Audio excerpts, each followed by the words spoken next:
All right, we're live. Hi, everybody. This is Hannah from Quarantine Racism Educational Services, and we're dedicated to supporting our students and emphasizing equity for educators, students, and parents as well. And tonight we're starting our new Spotlight Speaker Series, and we're going to have Shahana Anderson speaking, and she is the founder of the Business Blooming Boutique as well as the Petals Movement, and is a parent and advocate.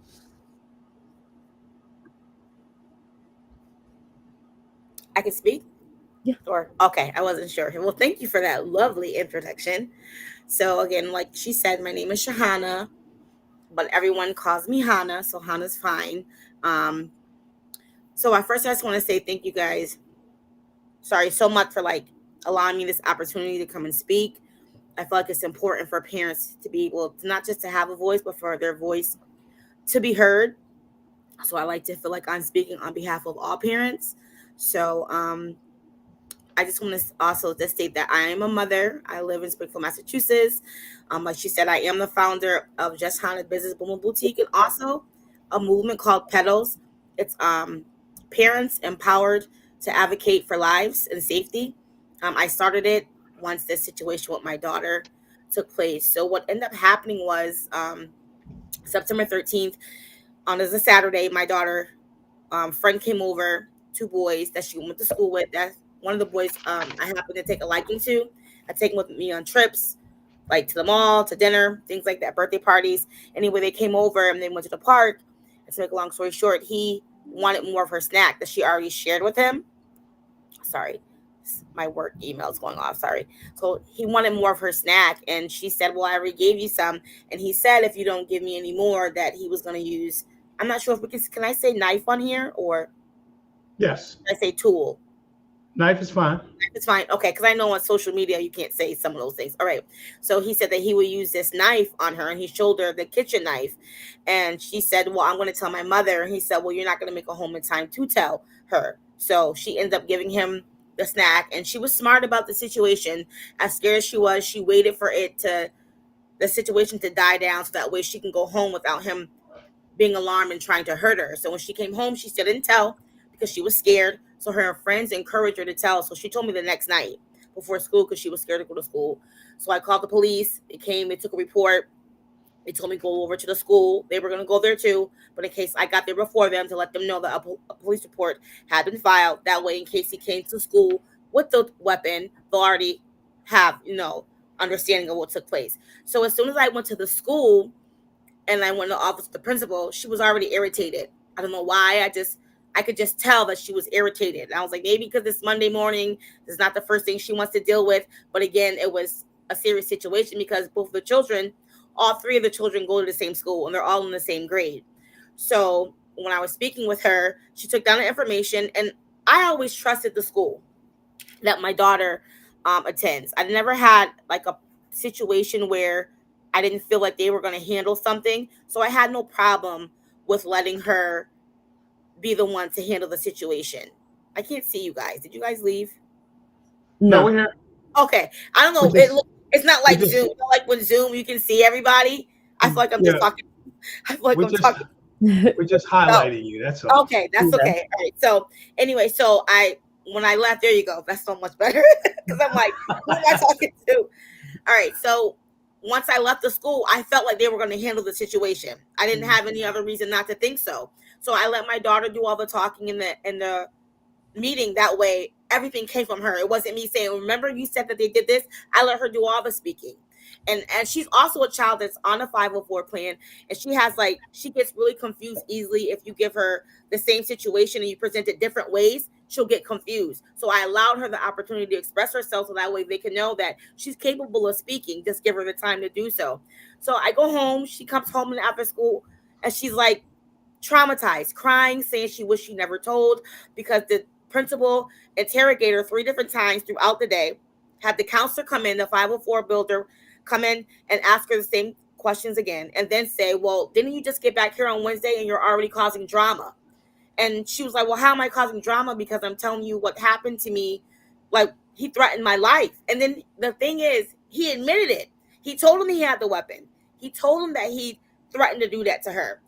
No disciplinary action was taken. He wasn't suspended. And I get it to an extent because it happened after, not on during school hours. However, I'm more concerned. I couldn't even be more upset about that situation. I'm more concerned about how the administration team handled it.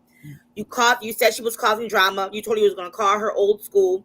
She was at the school for 5 years, but I took her out only because when I grew up, charter schools always meant smaller classroom settings. That was one of the things that led parents to want their children to go there, because it's a smaller classroom setting versus public school that has more children. So when I went, everything was great. When we finally saw the classroom, I was like, how many kids is here? She's like, oh, 25. I was like, that's a lot of kids compared to where she came from. So I was like, we'll try it out. The first week, it was not a good fit for her. She's a child that thrives off of social and emotional.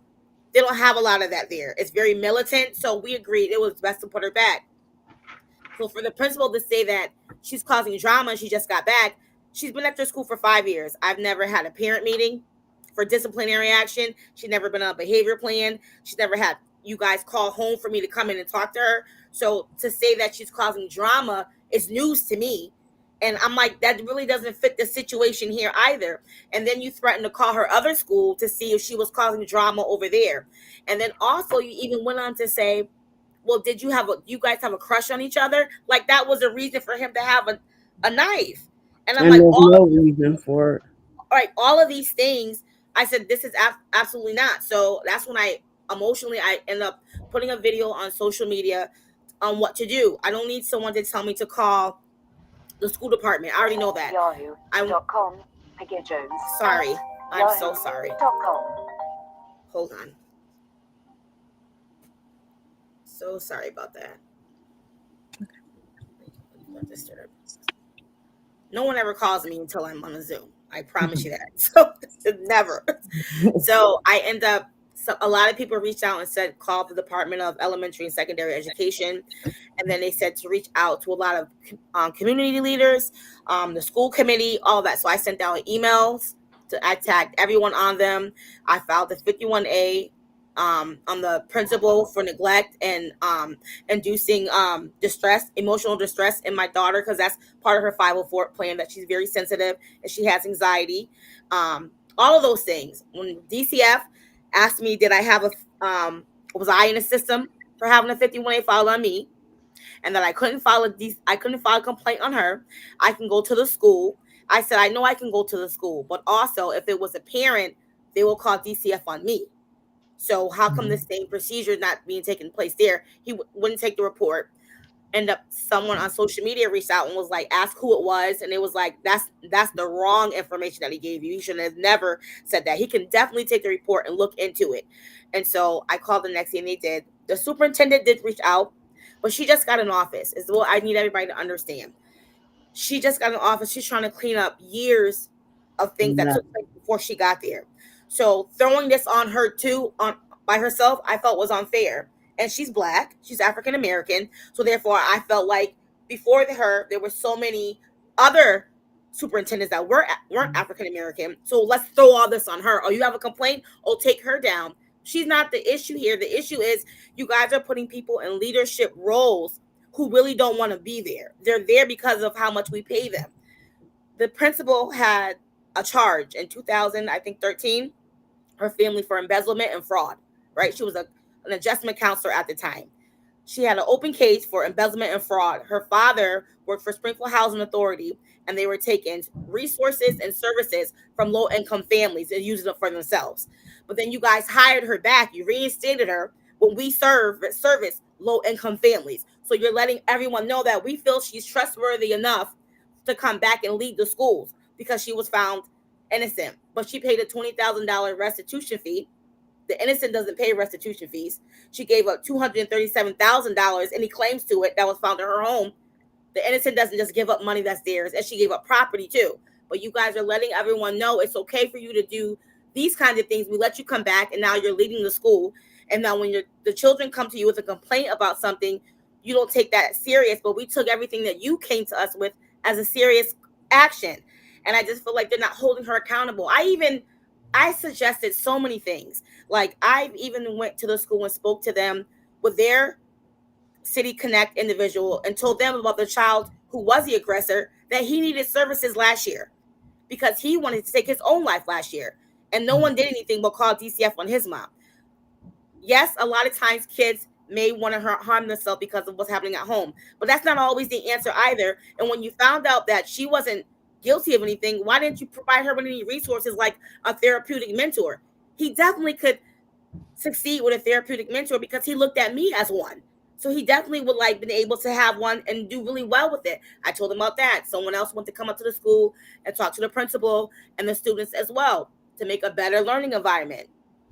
Nobody else wanted to pay attention to that either. So they put together a safety plan, but the safety plan that they put together makes it uncomfortable for all the kids. Now everyone's separated. They can't play together. So how do you think that makes the victim feel? She feels like she should have never told. She felt like she should have just stayed at the other school because she came back here. Now everybody being blamed for something that they think she did and she didn't do. And I'm not raising my child like that. I don't raise my child to keep her mouth closed, because I'm also a child that had to keep a secret for years. Like I was sexually assaulted as a child for 10 years by my uncle. And I was told not to tell. And if I told, they were going to take me out my house. My aunt at the time was going to lose her job. She was raising me because her sister, my mom, passed from breast cancer. So, and when I finally told her in my adult years, she said, I would have got rid of him before. I would have said something before. But because we were so scared, because he trained me not to tell, because I would be the one, well, if you tell, no one's going to believe you. I'm not letting the school system do that to my child. I'm not. You're putting leaders in office who do not want to be there. Why is she over here when she doesn't really care about the students over here, and it all goes down to money? And they should have the best interests. Exactly. At heart. She does not have the best interests at heart. Having somebody that even has embezzlement next to their name. Exactly. Embezzlement, and then it was from low-income families, and that's who you service. You're the leader over low-income families.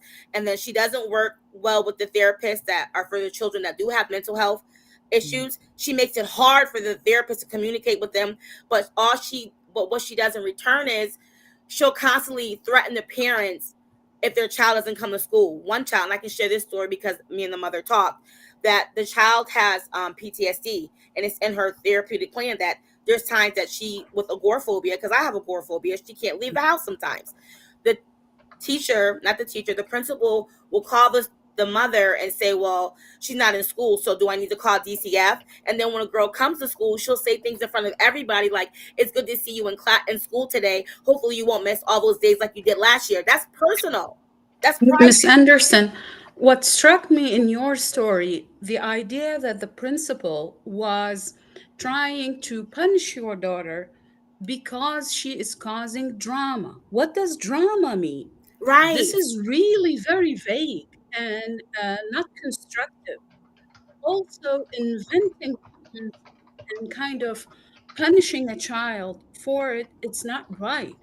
Yeah. If the school has a policy and, there are certain behaviors, let's say, that are not acceptable, these behaviors should have been communicated earlier in the year. Yes. Students should have been trained, should have received, proper information, and then held accountable. It's not right to pull a student from class telling them that they are causing drama. What is drama? Right. What looks like a drama to me may not look like a drama to you or someone else. So having that kind of narrative that changes, over time, or, when we are trying to hold different students accountable, it's not right. It does not, create an environment that is conducive to learning. As a learner, I would be terrified to move myself from A to B because that may be perceived as drama. And it's just pure victim blaming. And I was saying I went through this as well. Exactly. Racist bullying in middle school from not just students, but also teachers and the principal. Yes. And they told me that I should go to boarding school as if I was causing the problem again. And they didn't want to address the issue, when really, if they would actually address the issue and get to the head of it, then we wouldn't have to come to them anymore and keep begging them to look at it and just deal with it as they should. They think it's going to take too much of their time and effort to address the issue, but it's taking more of their time and effort when they don't address it, and we have to keep coming to them to discuss it and try to figure out a way to move forward. And the mental health of our children for having to move them all the time. If we move her from this school when she goes to 6th grade and something happens with the principal, they're going to be so used to me moving my child all the time, no one's ever going to fix the behavior. There's something wrong. If we hold the principal and the educators accountable, these situations won't keep occurring, because at the end of the day, everybody needs their job. But if you let me know that I can do whatever I want and still collect a paycheck, I'm going to do whatever I want. Why would I not do whatever I want if for so long you allowed me to do all of these things and act reckless? And when I tell you, the parents and the kids are scared. The kids tell things to their parents, and then they say, but don't say anything to the principal, because if you do, I'm going to be in trouble. You shouldn't have backlash because I'm telling you about something that's bothering me. It's unfair. And I just feel like for a parent to have to battle situations like this by themselves is unfair. I reached out to the school committee. No one helped. The mayor sits on the highest chair on the school committee. How's that ethical? So if you don't do your job, I can't even report you to the mayor because you're the mayor. And then the mayor, I was reading Tana the email, the one-liner. He basically, as the chairperson, he put the whole claim back into the superintendent. He's over her. So all you did was put it back down. You didn't even try to handle it. Like, everyone's passing it and hoping that I'm going to stop talking, so that way I could just leave it alone. But I'm not. I tell the parents who join pedos, I don't care if my daughter's gone from that school. If something happens with your 504 plan and IEP plan, or the principal is mishandling your child, I'm going to be there right with you to talk with you in those meetings, because no one came to talk with me in those meetings at all. And a lot of times parents are scared to speak up because, for one, they don't know what to say, or they fear that, well, if I do, then my child's going to be attacked. Yeah, and it creates a hostile environment where and that's why being protected, and really the perpetrators of the act are being protected instead. We already have, when we send our children to school, we already have in the back of our mind that this could be the day that something traumatic could happen, an intruder could come into school, and then that's the ultimate scare. But I can't even trust that you're going to keep my child safe because of the simple things that you do right now. You already don't keep them safe already. You create these environments that's hostile for them, and then that now they don't have a safe place. So what about the kids who do have a traumatic home experience and they come to school to have a safe haven? Now they don't even have that. What about the well-being of the kids? And also the educators too. There's educators that are no longer there that have said the same thing. So my story, although the situation with the knife is different from everybody else's, everybody still has the same complaints about this same principal. And the school system overall, how everything just gets brushed under the rug, and how they're tired of it. They're tired and they want something done. And I talked to Ms. Anderson. Sorry, Hannah, were you? Ms. Anderson, the other thing that really troubled me is that the principal called the previous principal to collect information on your daughter. She threatened her that she would. I'm not sure if she did call, but she said she told her twice. Her and the counselor told her that they were going to call the other school. Usually the files are transferred. So that's what I said. Correct. So contacting the school for additional information that is not in the file, to me, sound like a little bit overreaching. Yeah. So in a sense, it's like what Hannah said, they are trying to blame the victim. Yeah. And they made their mind already. So the mind is already made. All they were looking for is the information to kind of prove their preconceived notions, so to speak. And when this is not right. Creating a judgment environment where students are judged, not encouraged, it hinders learning. It makes learning very difficult, because if I want to answer a question and I want to offer my opinion, the class, the teachers would judge me, the principal would judge me. I might as well not talk at all. So this is not learning. this is judgment. Judgment is different from creating an environment where students can raise questions, can ask maybe difficult questions, can disagree with the teacher's opinion, but to have this environment as, someone needs to be judged and they will be blamed for it, that is not conducive to learning at all. At all. So And can it's I Going can I to can I school. She interrupt? loves going to school. She does not love going to school anymore. She's a child that even if she's sick, I have to make her stay home because she loves her school. Every day she always has like this look on her face like, all right, well, let's just go and let's just get this day over with. And it's unfair. It's just unfair. So can I interrupt? Yes, please? I'm so sorry. So I am a former principal, and assistant principal, math supervisor, pre-K to 12. And my first job as an administrator is to protect the school district. That is what they hire me to do. If I don't protect the school district, then that means the superintendent has to do it. And if the superintendent has to do it, it's no point in having me in that administrative position. Okay. So I'm a lot of things that I heard you say that they did was to protect the school district. Yes. And you're absolutely right. Their focus, and I'm just going to be honest, our primary focus is normally not the teachers, it's normally not the staff, it's normally not the students. It's the overall school district, the overall bureaucracy.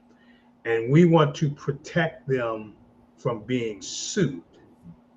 That's what it is at the end of the day.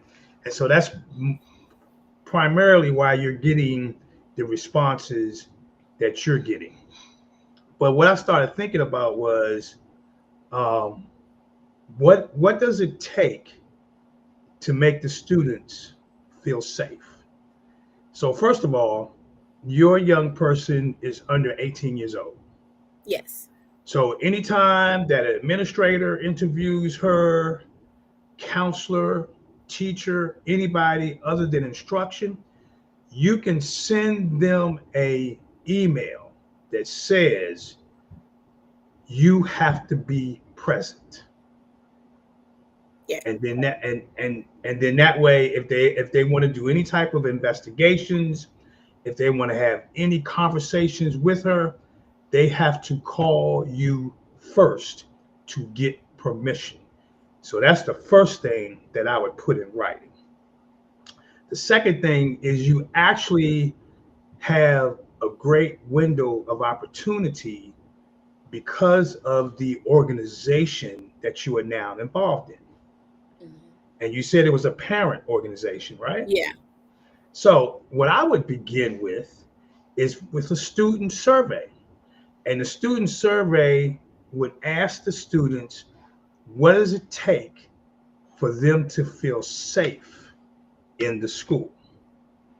And then see, that's the information that I would take to the superintendent. I would actually start with the principal, even though you don't like her, okay?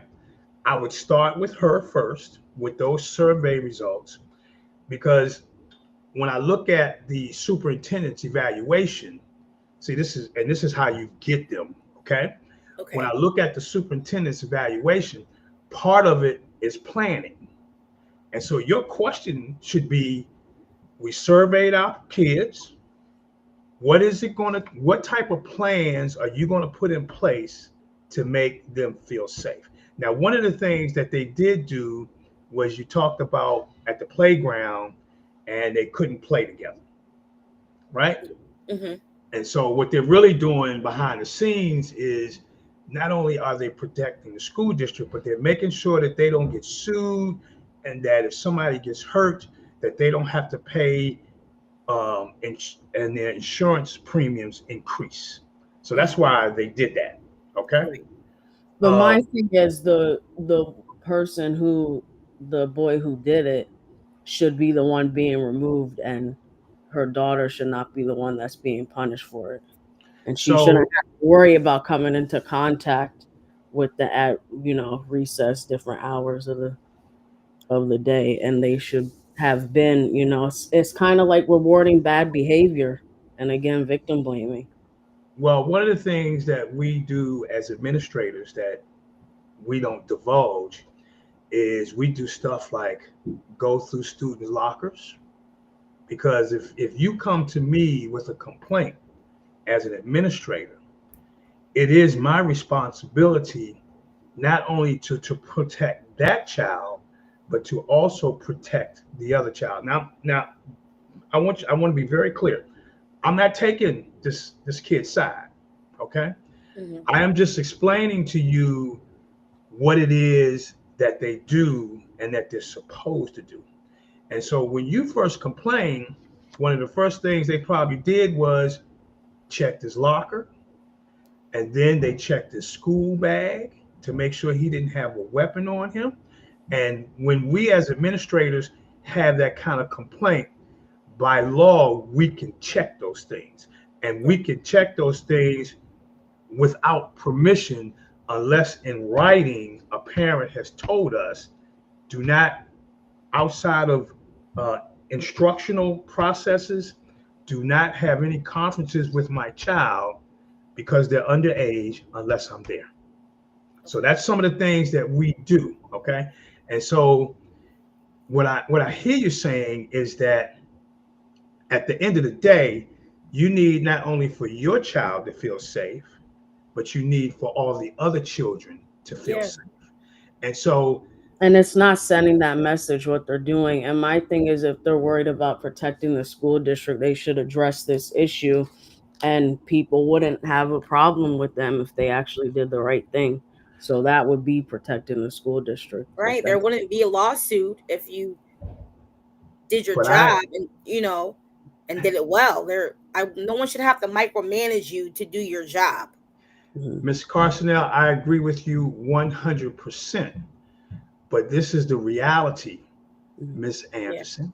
Yeah. You are going to have to tell them how to do their job. I know. That's what I end up saying today. I was like, But the way you do it is you bring them the information from the students. When you bring them the information from the students, they cannot ignore it, okay? Because that is ultimately who they are supposed to service. And so that's why I say I would go, and all of those parents that have young people in those schools, I would have them complete an independent survey. And then I would say, okay, and you talked about the superintendent who wants to change things. First of all, don't let her off the hook. No, not at all. I was just saying it's one of her, but it's a whole committee. It's 8 other people that can assist this issue, and not just her. But what I'm saying to you is that you have more power right now because you have those parents, and those parents have those kids that are in those schools, and they want to know. They really want to know what is it that they can do within their prospective authority to help the kids. And so that's why I say one of the things you do is you do the student survey, and then you go to the principal and you say, these are the students' survey results. We as a parent group, this is what we think you should plan to do. Now, what we want to know is, what do you plan to do? Because we do know that this is directly correlated to your yearly evaluation. And you want to say yearly evaluation because now what you're talking about is you're talking about how to get her fired. Okay? Because if she doesn't respond with some type of plan based off of that information, see, and you tell her, you said, well, I'm going to also share this with the superintendent. Okay. And then you go share it with the superintendent, and you tell the superintendent the same exact thing. What is your plan going to be? Because this is how the school board is going to evaluate you. Now I'm going to tell you what they're going to do. they're going to look at that information and they're going to love you for bringing that information to them. Because now what you do is you have an opportunity to allow them to become heroes. And when people are put in a position where, especially educators, when they are put in a position where they can make a difference and make themselves look good, they will run with it. And so you're going to get what you want. You're going to get exactly what you want. The kids are going to feel safe. And this is the process that I would recommend that you use all the time. You could even break it down to your daughter. You could have a conversation with her and say, what is it? What do you need to feel safe in school? And then you can have her go and tell the principal. Mm-hmm. Now, I like that idea because now you're empowering her at the same time. You're letting her know that her voice is going to be heard. You're in a great position. It's just, and I'm just speaking from the world of an administrator. It's just, and I'm not saying anything you said is wrong. It's just that we as administrators hired to protect the school district. That's why she used the term drama. Okay. Mm-hmm. So now what you say is, okay, I'm going to make you work, but I'm going to make you work based off of what the kids want. And see, what will happen now is your group, your parent group, will become more powerful. Okay. We have a great grant writer who is one of our brand ambassadors. And you never know, she could find a grant to be able to pay for all the stuff you want to do. I know, I'm a grant writer too. I already started writing grants for it. So that's why I say you could blame them all day, and the only thing they're going to do is they're going to continue to hide. And they're going to continue to cover stuff up, because that's how dysfunctional organizations work. So now what you do is you say, okay, I'm going to make you work, but I'm going to make you work at what these kids say that they want. Right. Okay. Now, you can always use a Supreme Court ruling, and you can say, well, the Supreme Court said that you got to treat all the kids the same. no matter what their ethnicity is. Okay. So I'm sorry I took up a whole bunch of time. No, I appreciate that. It's just confirmation of alignment, because those are the things that I was thinking. Because but I love the idea, because I already started a petition, but I love the idea of having the kids, because the kids are part of it too. They're part of the pedals too. They even started their own little group and things like to make changes within the school for themselves as well too. So a lot of good things are happening, and just for you to say that, just confirmation that because at first when everything was coming at me, I'm like, I feel like no one believes us. Like this is like hard. Nothing's happening. I'm like, but there's always another way to get to the main goal. Like removing her in a perfect world, like I was telling Hannah, will be great, but putting all these other things in place too, that if you don't want to be removed, this is what needs to be done, so that you don't have and the problems are still going to be there. Exactly. Well, this is what I'm going to do, because I enjoy helping people. I am going to develop the student survey, and I'm going to give it to Hannah, and then Hannah can transmit it to you. Okay. Oh, I appreciate that so much. Thank you so much. And then if you like, you could do the survey. You can bring the originals back to me, and I will do a qualitative and quantitative analysis for you. And I can pull it in a very professional type of document, so that then they know that somebody experienced with methodology took a look at it, and it's not something that you are making up.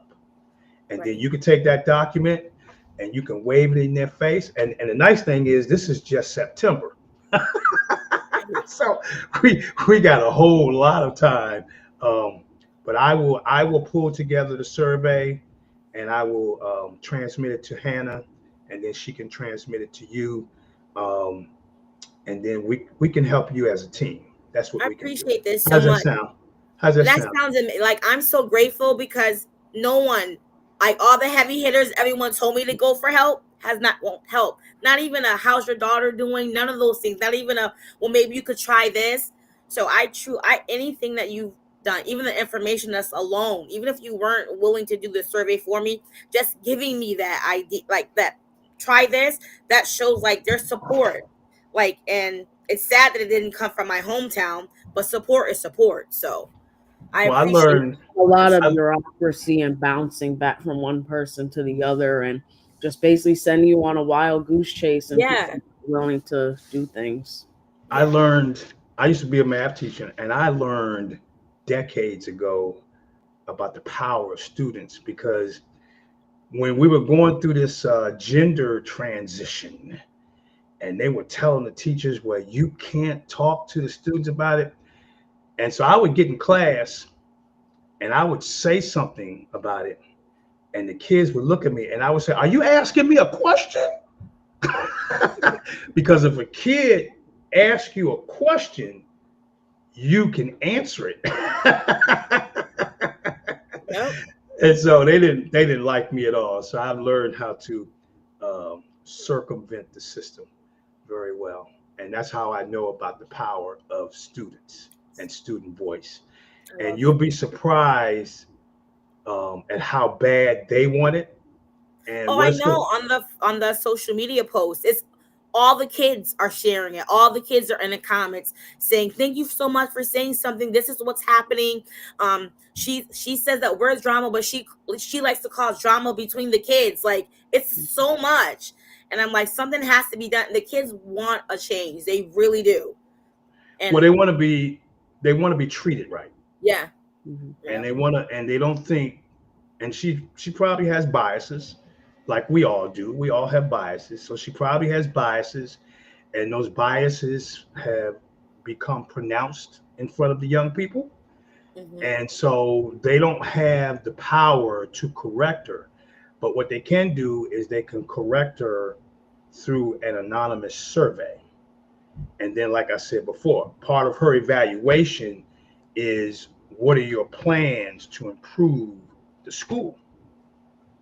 And so you give her this information, and that's the question you need for her to answer. And that's why you share it with her first. And then you say, by the way, I am going to schedule an appointment to share this with the superintendent. And so now you put accountability in place. And so you're going to get what you want, but you're going to get it in such a way that they have to cooperate. Okay? Because if you do it the other way, the only thing they're going to do, like I said, when you have a dysfunctional organization, the only thing they're going to do is they're going to cover up and cover up and cover up. And that's not, in the long run, not only is that not going to help the young people, but it's not going to help the parents, and it's not going to help the people who educate them, and then they have to pass these standardized tests. Mhm. See? So that's the real game. That's the word. So I'm sorry, I took up all the time. That was awesome. I appreciate that. Like, I wanted someone to sit me down and talk to me, and just because I'm a realist, so I don't need you to sugarcoat anything for me. Give it to me the truth. This is what's gonna happen, and this is what could be happening in the background. And I saw all those things. So after a while, I was like, there's another way to handle it. I'll just handle it that way. I don't have to always be in their face to get something done. I can start behind the scenes and get it done, because they have yet to see how annoying I can be. They think I'm annoying now. You wait till I have some documentation behind me. You're gonna be like, why didn't we just hush her up before? Like, I meant that. I have parents reaching out to me. They're like, oh, your daughter's leaving this year. I said, that doesn't mean anything. I'll come to any school. I work for myself. So you scared to go into a meeting? Take me with you. Put me in the game, coach. Please put me in the game. I want to be there. So, and the thing is, sorry. No, go ahead, Hannah.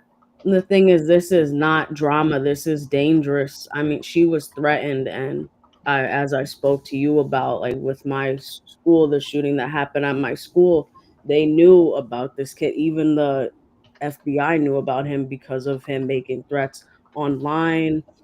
The police going to his house multiple times because he was abusing his adopted mother. I mean, there's so many things where there's warning signs and they're ignored and pushed under the rug, and it's just not okay. This isn't an empty threat. This isn't like something that's, Yeah. unheard of. It's just like I was saying, especially with violence increasing and gender-based violence and like the manosphere online and everything that's been happening with that, is, again, it's not drama, it's dangerous. Absolutely, it is.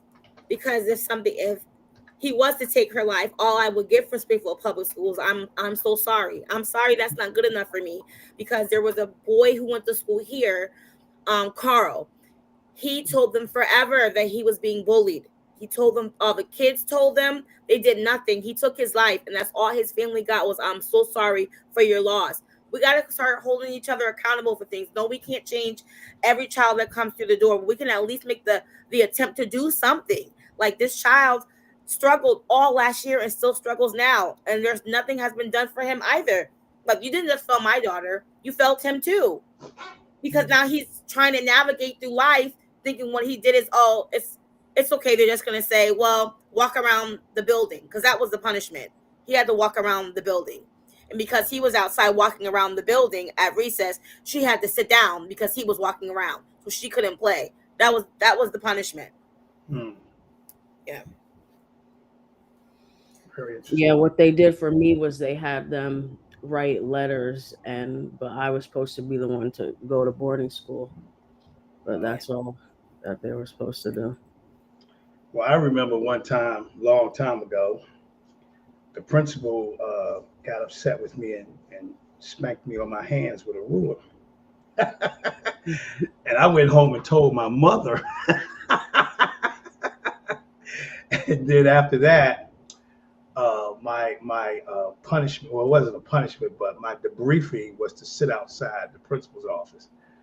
But my mother didn't play. She was like, "Oh, you hit my little boy? Oh." Yeah. So yeah. Yeah. Would anybody else like to add anything? Dr. Moomin? Usually mothers stand up for their children, and what you are doing is so honorable. Just like Dr. Campbell said, my late mom also stood up for me. My first day at elementary school, the teacher slapped me on my face because I was writing with my left hand. And she said that is the hand of the devil. My mom went with me next day, and she immediately went to the principal's office. She said, if anyone would lay a finger on my child, they'll have to answer to me. And that's the last thing you will ever do. Since then, no one, hit me or slapped me, but it wasn't an environment that was conducive to learning. So that's why I was inspired to complete my education and become an educator, because I wanted to create these environments for students and for learners. Yes, and thank you so much for sharing your story with us and Yeah. allowing us to reflect on it and learn from it. Thank you for allowing me to be able to do this, because the news, they weren't interested either.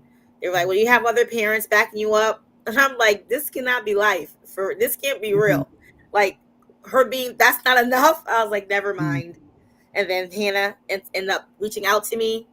Well, she reached out before, but it was so many messages I didn't get to see. So I finally went through it, and I was like, wow. And she was like, we would love to speak with you. I was like, this is awesome. So I just appreciate this. And this 43 minutes, you guys done so much for us than anyone in the system has done for us since we made that report. You guys and the police, that was it. Yeah, well, so police have to respond. So yeah, I mean, but they also don't have to be nice when they respond either. Like they gotta be nice. No, well, you're a taxpayer. You're a taxpayer. Right. But they don't always. Is what I'm saying. When they come to on our street, they're not always nice. They can be very hostile. And it was late. He was very nice. Well, on behalf of Quarantine Racism Educational Services, I'd like to thank you for giving us an opportunity to listen to you and then use our expertise. We have a wide range here. We have Hannah, who's policy expert, and so I'm sure that can eventually become something as far as your school district, once we look at the survey, and then Policy proposals and such, yeah. we have Dr. Moolman, who's an expert in grants, okay, and she's also has a nonprofit in communication. And so what I also heard was there was some communication issues, and so we do have experts here, and so we just appreciate you, taking your time out of your evening and allowing us to be part of this.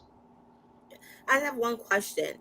The services that you guys provide, now is this for like districts to participate in and things like that, or just like specific schools? I saw some trainings and things that you guys had too.